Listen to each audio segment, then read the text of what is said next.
Привет подписчикам! Сегодня сериал «Починку» или «Дорога в тысячу ли». 2022 год. Авторы сценария Су Хью и Ли Мин Джин. Режиссер Каганада и Джастин Чо. В ролях Юн Йо Джон, Ли Мин Хо, Ким Мин Ха и Чин Ха. Прежде чем перейти к сюжету, давайте скажем, что такое починка, или потинка еще говорят. Я в последнее время много раз слышала про починка, но понятия не имела, что это такое.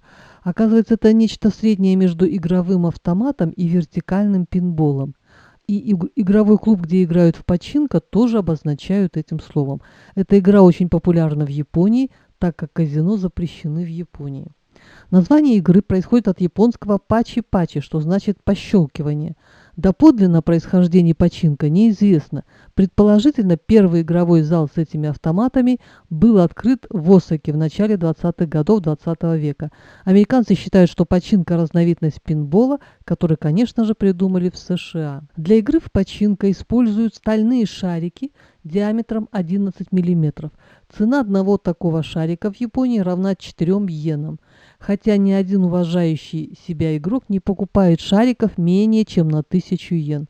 Цель игры состоит в том, чтобы направить шарики с помощью специального устройства, влияющего на их скорость, в выигрышные лузы на игровом поле починка.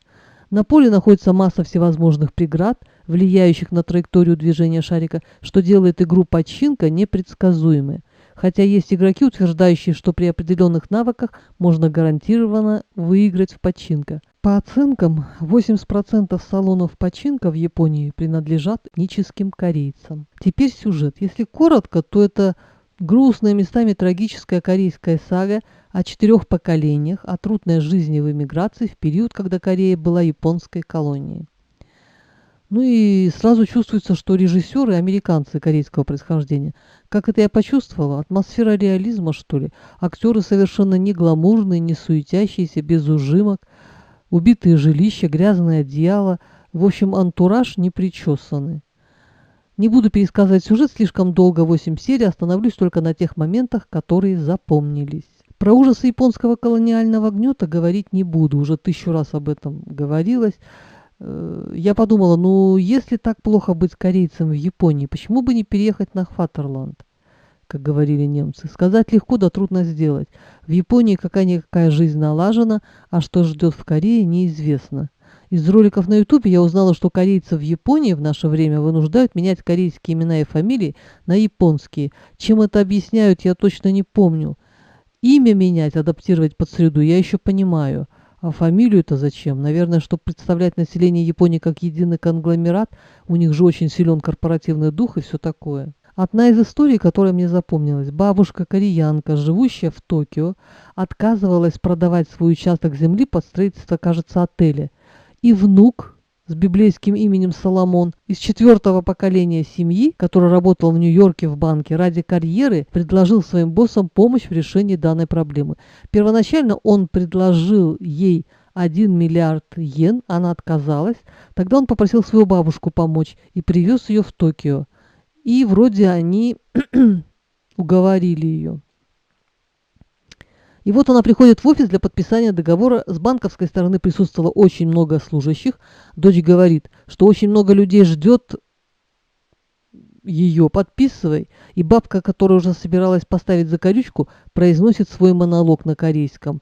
Адресован он был Соломону. Что ее отец был шахтером. И они устроили забастовку. Но через 20 дней их всех уволили. В то время никто не хотел сдавать жилье корейцам. Говорили, что мы слишком грязные, шумные.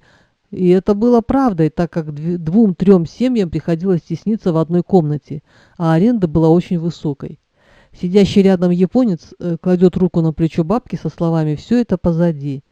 На что она отвечает «тогда ты еще больше идиот, если так думаешь».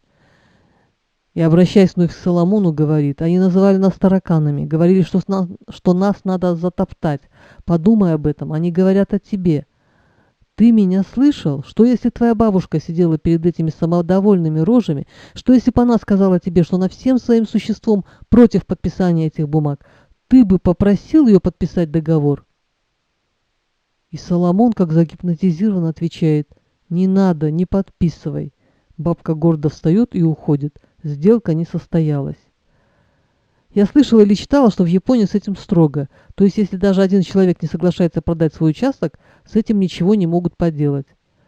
Ферма оказалась в центре аэропорта Нарита в Японии, потому что владельцы не отдали свою землю. Соломон из фильма разрушил свою карьеру. Еще один фрагмент на судне, где дочь Санжа из второго поколения, выйдя замуж, уезжает с мужем в Японию. Корейская певица поет перед жующими и выпивающими японцами.